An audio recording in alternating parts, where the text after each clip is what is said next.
Ibrahim Traoré fait sensation au Burkina Faso avec une stratégie qui redéfinit la géopolitique. Alors que d'autres nations se battent avec des armes ou des finances, Traoré choisit une voie différente, la nourriture. En transformant l'agriculture en un outil de pouvoir, Traoré mène un projet ambitieux pour renforcer un pays sans pétrole sur la scène mondiale. Il ne s'agit pas simplement de production, mais d'une stratégie de défense nationale, une manœuvre que beaucoup n'ont pas encore saisie. Un seul produit agricole, choisi avec soin, commence à changer la donne. Sous la direction d'Ibrahim Traoré, le Burkina Faso adopte une stratégie audacieuse qui pourrait bien redéfinir l'avenir de l'Afrique de l'Ouest. À première vue, l'agriculture pourrait sembler être un secteur secondaire, mais pour Traoré, elle est de bien plus qu'un simple outil économique. C'est une arme stratégique, un levier de pouvoir que le pays va utiliser pour changer sa place dans le monde. En 2024, un projet de politique agricole a été lancé sous le nom de phase 1 de la souveraineté de la banane. Ce projet, loin d'être une simple réforme agricole, vise à transformer les terres agricoles en un atout de défense nationale. Avec un investissement de 90 millions de dollars, le gouvernement burkinabé a déjà commencé à cultiver plus de 200 000 hectares de bananes. Ce changement pourrait non seulement stabiliser l'économie, mais aussi permettre à la nation de se positionner comme un acteur clé dans l'approvisionnement alimentaire mondial. Au début de 2025, ce qui avait commencé comme un projet agricole modeste est devenu une initiative stratégique majeure. Le Burkina Faso, un pays sans ressources pétrolières ni grandes infrastructures maritimes, a investi massivement dans un domaine que peu d'autres pays africains considéraient auparavant comme un levier de pouvoir, l'agriculture industrielle. Plus de 500 000 acres de terre ont été dédiés à la culture de la banane, une culture capable de non seulement subvenir aux besoins nationaux, mais aussi d'ouvrir de nouvelles avenues commerciales. Ce projet n'était pas simplement destiné à améliorer la production alimentaire interne, mais à créer une économie agricole qui pourrait rivaliser avec les grandes puissances de production alimentaire, y compris les exportateurs latino-américains. Les infrastructures mises en place pour soutenir cette initiative étaient également révolutionnaires. Au lieu de dépendre des systèmes d'irrigation diesel coûteux, le gouvernement a installé des unités d'irrigation alimentées par l'énergie solaire. Cette approche permet de réduire les coûts de fonctionnement d'environ 35% par rapport aux stove méthodes conventionnelles. Les rendements projetés sont également impressionnants, entre 38 et 42 tonnes par hectare, ce qui pourrait permettre une production totale de plus de 8 millions de tonnes par an une fois le projet pleinement opérationnel. Ce projet agricole n'était plus destiné à la subsistance. Au contraire, il visait à exporter massivement, transformant l'agriculture en un secteur stratégique pour le pays. Le gouvernement a créé des zones de défense économique agricole où plus de 60 000 familles déplacées ont été réinstallées et formées à l'agriculture moderne. Ce modèle a non seulement stabilisé l'économie, mais a aussi modifié la dynamique sociale du pays. La stratégie de Traoré a redéfini l'agriculture comme une arme économique et un outil de souveraineté nationale, préparant le Burkina Faso à jouer un rôle central sur la scène mondiale. Ibrahim Traoré, un homme à la vision claire et audacieuse, est devenu le moteur de ce changement radical au Burkina Faso. Ce n'est pas simplement un leader politique, mais un stratège capable de voir au-delà des crises immédiates et d'imaginer un avenir où l'agriculture pourrait redéfinir l'indépendance du pays.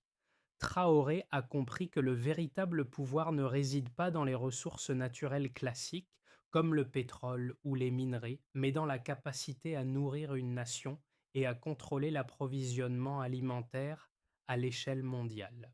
Dès 2025, les premiers signes du succès de cette stratégie ont commencé à émerger. Les bananes du Burkina Faso, bien qu'encore modestes en termes de volume, ont rapidement trouvé une place sur les marchés régionaux. Ce qui était autrefois un produit importé est devenu un produit phare du pays. Les exportations ont commencé à circuler discrètement à travers les frontières vers des pays voisins comme le Ghana et la Côte d'Ivoire, qui ont été historiquement dominés par des distributeurs agricoles occidentaux. Mais les bananes burkinabées ont fait sensation non seulement pour leur qualité, mais aussi pour leur prix attractif, jusqu'à 15% moins cher que les produits latins traditionnels, même après les frais de transport. Cette différence de prix a attiré l'attention des analystes agricoles, qui ont rapidement remarqué que l'Afrique de l'Ouest pourrait potentiellement remplacer une partie des importations asiatiques de tropicaux si les tendances actuelles se poursuivent. Cette évolution a marqué le début d'une transformation non seulement économique mais géopolitique, où le contrôle de la nourriture pourrait bien devenir un levier stratégique pour les pays africains. Le projet agricole d'Ibrahim Traoré a pris un tournant décisif au début de 2026, lorsque les résultats initiaux ont dépassé les attentes. Ce qui avait commencé comme une simple initiative de production alimentaire pour le pays s'est rapidement transformé en un défi pour l'ordre mondial traditionnel. En seulement un an, le Burkina Faso a fait un bond spectaculaire en avant. Les premiers résultats de la culture de bananes étaient impressionnants, mais c'est leur impact sur les marchés internationaux qui a véritablement capté l'attention. L'un des développements les plus marquants a été l'exportation des bananes vers de nouveaux marchés, notamment le Vietnam et la Malaisie, où les négociations ont rapidement pris de l'ampleur. Ces contrats, d'une valeur de 180 millions de dollars, ont permis d'ouvrir une porte commerciale importante pour l'Afrique de l'Ouest, ce qui rendait les bananes du Burkina Faso particulièrement attrayantes. C'était leur prix compétitif, bien inférieur à celui des producteurs latino-américains, malgré les frais de transport élevés. Mais au-delà des chiffres, ce projet a envoyé un message clair. L'Afrique pouvait jouer un rôle crucial dans la production alimentaire mondiale. Les experts ont commencé à se rendre compte que ce modèle agricole pourrait potentiellement transformer non seulement l'économie de la région, mais aussi redéfinir les chaînes d'approvisionnement mondiales. Cependant, ce succès n'a pas été sans controverse. Alors que l'Afrique de l'Ouest commençait à se faire un nom en tant que producteur clé de bananes, des inquiétudes ont émergé dans les cercles commerciaux européens. Les lobbies agricoles ont fait pression pour réviser les quotas d'importation de bananes, invoquant des préoccupations sur la stabilité du marché. C'était le premier signe d'une réaction mondiale face à cette montée en puissance de l'agriculture africaine. À Washington, le département d'État a également noté que l'Afrique de l'Ouest pourrait potentiellement perturber les systèmes commerciaux mondiaux. Bien que ces avertissements aient été diplomatiques, ils ont rapidement fait le tour des médias financiers européens. Une fuite de documents due à révéler que cette nouvelle stratégie alimentaire pouvait réduire l'efficacité des outils financiers traditionnels, notamment les systèmes de conditionnalité. Ce changement n'a pas seulement été économique, mais aussi géopolitique. La souveraineté alimentaire était devenue une question de pouvoir. Le Burkina Faso, pourtant considéré comme un petit pays sans influence, avait soudainement pris position comme un acteur central dans une nouvelle forme de pouvoir géopolitique. Sous la direction de Traoré, ce n'était plus simplement une question de survie économique, mais de redéfinition de la place du pays sur la scène mondiale. Les premiers résultats quantitatifs du projet de banane ont rapidement renforcé la position stratégique du Burkina Faso sur la scène internationale. Selon les estimations du gouvernement, les rendements de la culture étaient bien supérieurs aux attentes initiales. En 2025, plus de 38 tonnes de bananes par hectare ont été produites, avec des prévisions indiquant une production totale annuelle de plus de 8 millions de tonnes à pleine capacité. Ce chiffre a non seulement dépassé les prévisions locales, mais a également impressionné les experts internationaux. L'impact de ces chiffres sur l'économie nationale a été immédiat. Le secteur agricole, qui représentait traditionnellement une part modeste du burkinabé, a vu son importance croître considérablement, atteignant près de 30% du en 2026. Cela a permis au gouvernement d'investir dans des infrastructures critiques, notamment des systèmes d'irrigation solaire, qui ont non seulement réduit les coûts d'exploitation, mais aussi renforcé la durabilité de la production. La politique agricole mise en place sous Traoré a ainsi permis d'améliorer l'autosuffisance alimentaire du pays tout en générant des excédents pour l'exportation. Du côté des exportations, les données révèlent que le Burkina Faso a réussi à établir des partenariats commerciaux avec plusieurs pays asiatiques et africains, dont la Malaisie et le Vietnam, qui ont signé des contrats d'approvisionnement en bananes d'une valeur estimée à 180 millions de dollars. Cette expansion commerciale a non seulement diversifié les marchés d'exportation, mais a également permis de réduire la dépendance du Burkina Faso vis-à-vis des importations alimentaires. Une autre mesure clé a été l'augmentation de l'emploi dans les zones agricoles. Le projet a créé plus de 60 000 emplois directs, principalement dans les zones rurales, où les familles de déplacés ont été formées à l'agriculture moderne.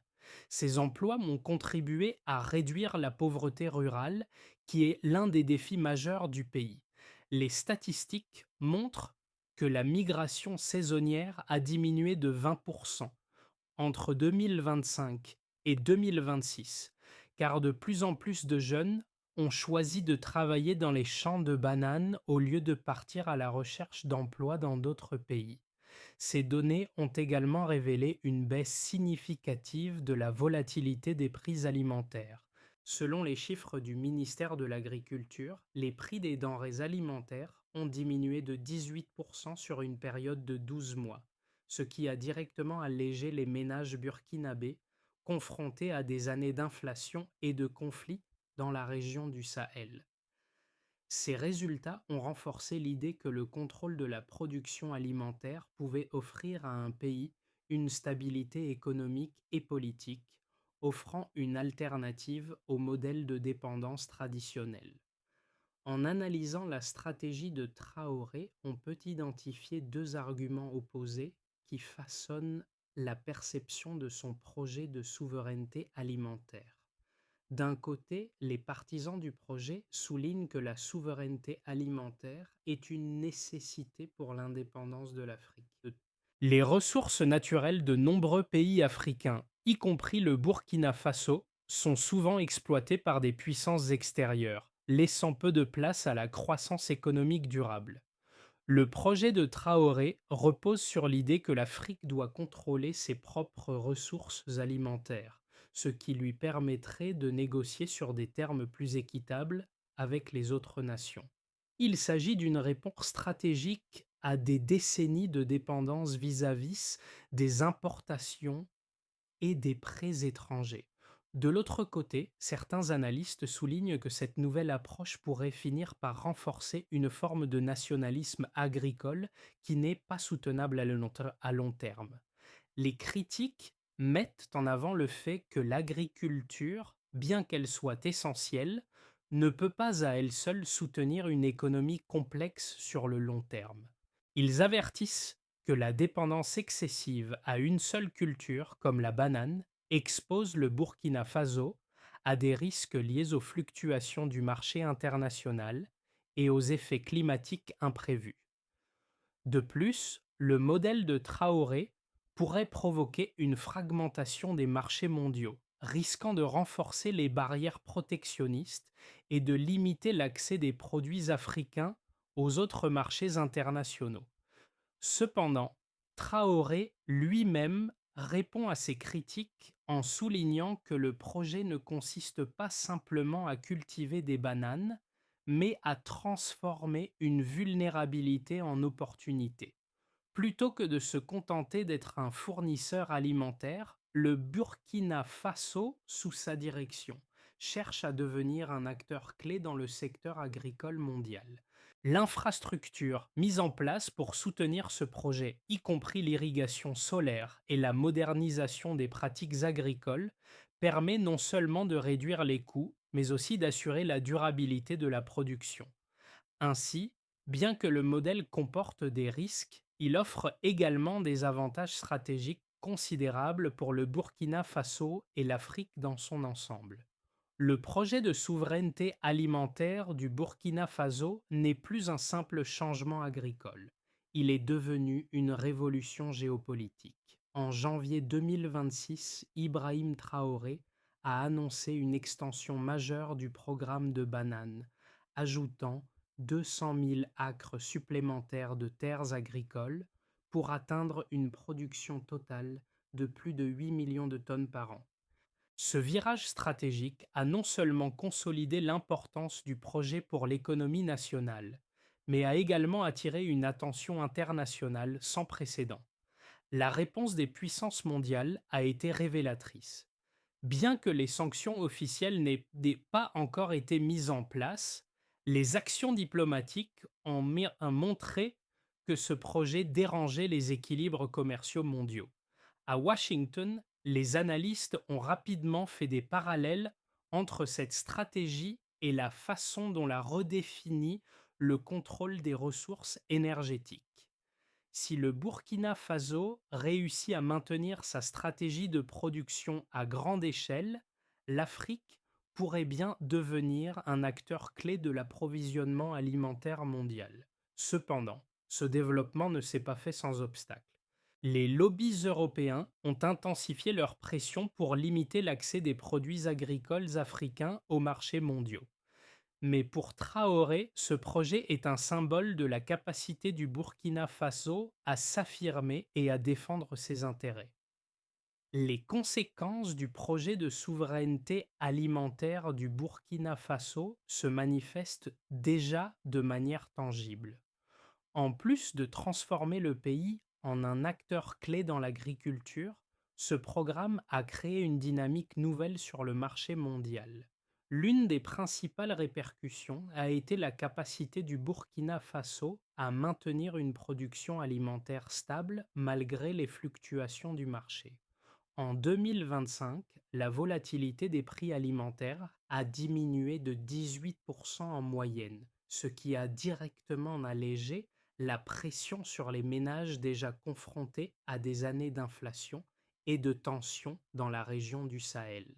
Dans les zones rurales, l'impact est encore plus profond. Le projet a permis de réduire l'exode rural car plus de 60 000 familles déplacées ont trouvé un emploi stable dans les nouvelles exploitations agricoles.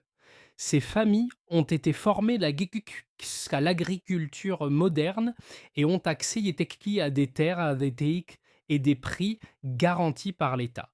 L'effet d'entraînement de cette initiative a également entraîné la création de coopératives locales qui se sont spécialisées dans la transformation des bananes en produits dérivés comme la farine, la nourriture pour bébés et des emballages biodégradables.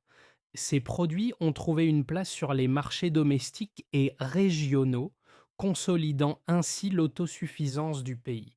Pour les exportations, le pays a vu une croissance substantielle de ses ventes à l'international. Les contrats d'exportation avec des pays comme le Vietnam et la Malaisie ont marqué un tournant. Le Burkina Faso a pu vendre ses bananes à des prix inférieurs de 12 à 15% à ceux des producteurs latino-américains, ce qui a attiré l'attention des grands marchés internationaux. Ce succès a montré que, même sans les infrastructures sophistiquées des grandes puissances agricoles, le pays pouvait rivaliser sur la scène mondiale grâce à une stratégie bien pensée et des coûts compétitifs. Cependant, les tensions internationales se sont intensifiées. Les lobbies agricoles européens ont appelé à réexaminer les quotas d'importation de bananes, citant des préoccupations sur la stabilité du marché. À Washington, des discussions ont commencé à émerger sur l'impact de la stratégie agricole du Burkina Faso sur les systèmes financiers mondiaux, en particulier les mécanismes de conditionnalité utilisés par les institutions internationales comme le. Les préoccupations portaient sur la possibilité que l'agriculture devienne une nouvelle forme de levier économique, modifiant ainsi les relations commerciales mondiales établies depuis des décennies. Au niveau national, le projet a aussi eu des répercussions sociales importantes. Dans les marchés urbains, les bananes, autrefois importées à des prix fluctuants, sont désormais une denrée courante, stable et abordable. Cela a amélioré la qualité de vie des citoyens et a permis au gouvernement de réduire les subventions alimentaires. En conséquence, l'économie du pays a connu une résilience remarquable face aux crises externes. De plus, la création de nouvelles infrastructures, comme les systèmes d'irrigation solaire, a non seulement augmenté les rendements agricoles, mais a aussi contribué à un développement durable. À mesure que la stratégie agricole du Burkina Faso prend de l'ampleur, trois scénarios se dessinent pour les 6 à 12 prochains mois. Le premier scénario, le scénario de base, repose sur la continuation du projet actuel à un rythme soutenu, avec des investissements dans les infrastructures agricoles et des partenariats renforcés. Si tout se passe comme prévu, la production de bananes atteindra une pleine capacité d'ici la fin de l'année 2026.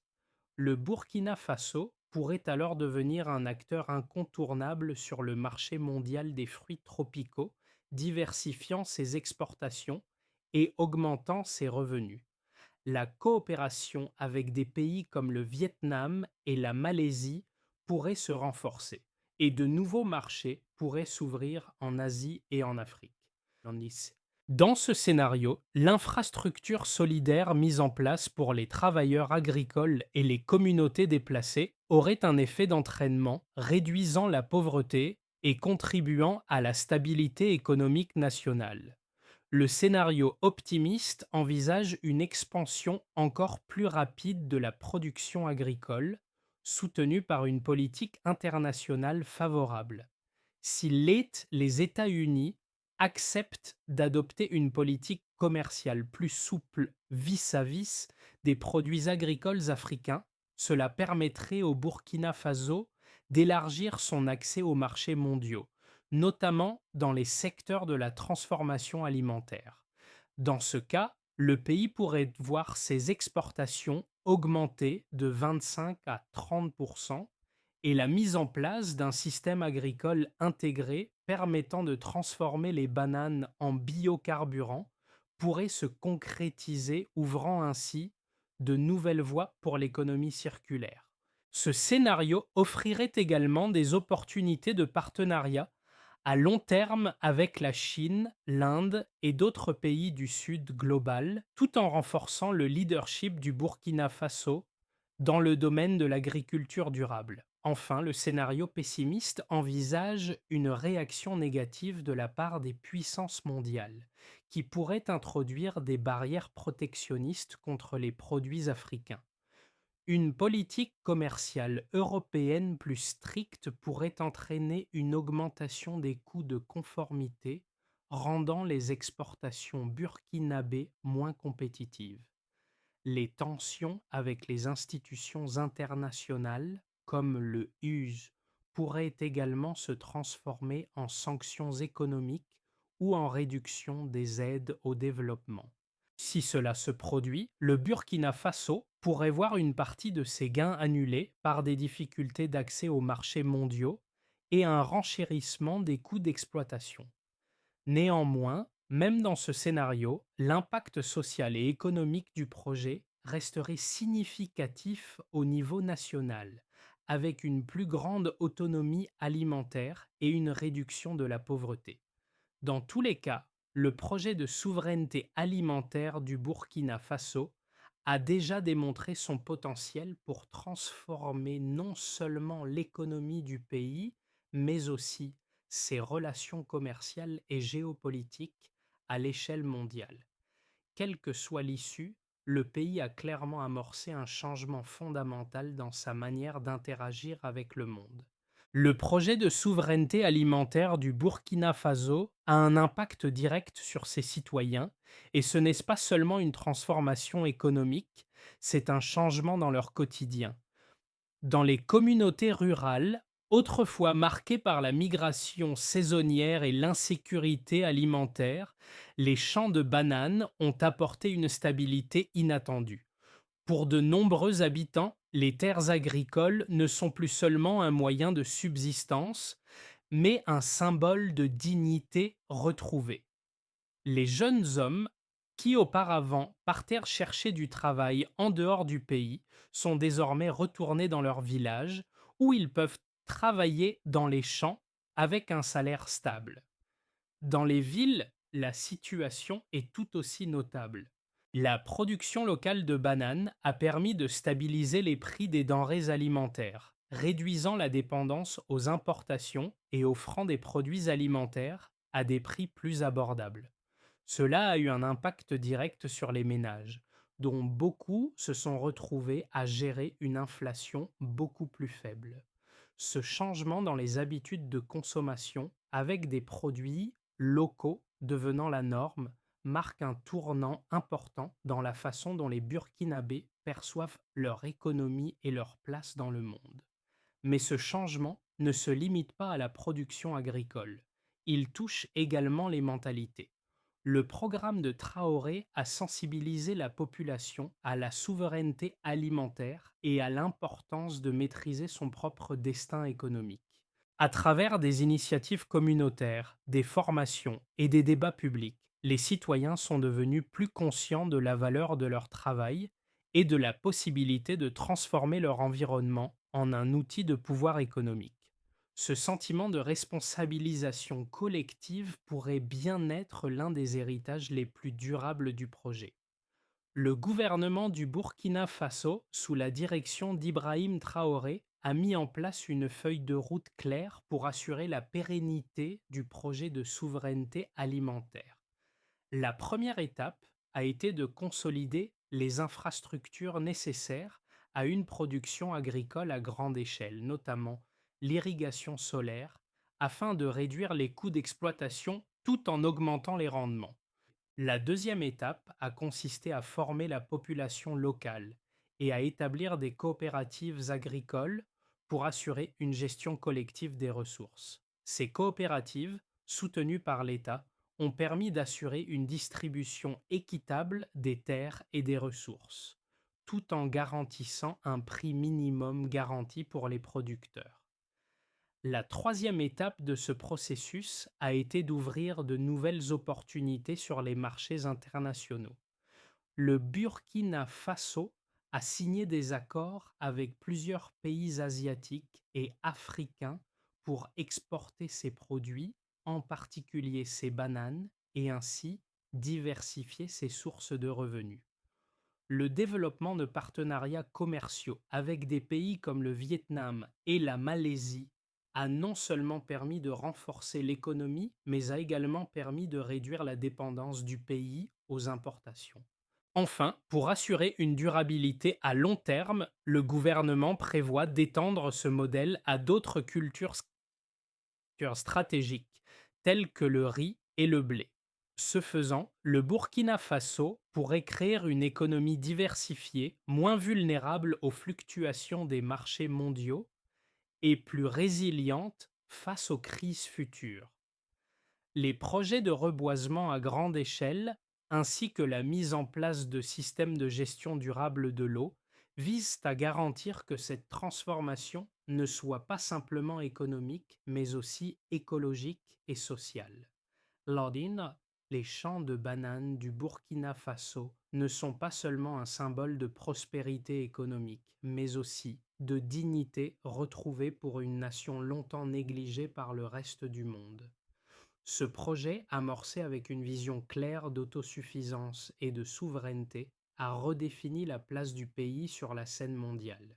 Ibrahim Traoré, à la tête de cette transformation, a réussi à démontrer que le véritable pouvoir ne réside pas seulement dans les ressources naturelles, mais dans la capacité à maîtriser sa production et à nourrir une nation. Ce tournant n'a pas seulement changé l'économie du pays, mais a également eu un impact profond sur la psychologie collective. Les Burkinabés ne sont plus simplement spectateurs de leur destin, ils en sont les acteurs. Leurs chants sont devenus des symboles de résistance et de fierté, marquant un rejet de la dépendance et une affirmation de leur indépendance. À travers chaque banane récoltée, chaque exportation envoyée à l'étranger, c'est l'histoire d'un peuple qui a choisi de prendre son destin en main. L'Afrique, et en particulier le Burkina Faso, montre que la souveraineté ne s'accorde pas, elle se construit patiemment, terre par terre, récolte par récolte. Le projet de souveraineté alimentaire du Burkina Faso a non seulement transformé le paysage économique, mais a également redéfini la manière dont nous percevons la puissance mondiale. Ce n'est plus une question de ressources naturelles ou de domination militaire, mais de contrôle de l'alimentation et de la souveraineté économique. Ibrahim Traoré a prouvé que le vrai pouvoir réside dans la capacité à nourrir son peuple et à négocier sur ses propres termes. Mais qu'en est-il du reste du monde? Le Burkina Faso a donné l'exemple, mais comment d'autres nations, en particulier dans le sud global, réagiront-elles à cette révolution alimentaire? Les champs de bananes du Burkina Faso ne sont qu'un début. Il est temps de réfléchir à ce que cela signifie pour l'avenir de la production agricole mondiale. Si ce projet vous a inspiré ou si vous avez des idées sur la manière dont l'agriculture pourrait redéfinir le pouvoir mondial, partagez vos réflexions. La souveraineté alimentaire n'est pas une utopie, c'est une réalité qui peut transformer l'avenir de l'Afrique et du monde entier.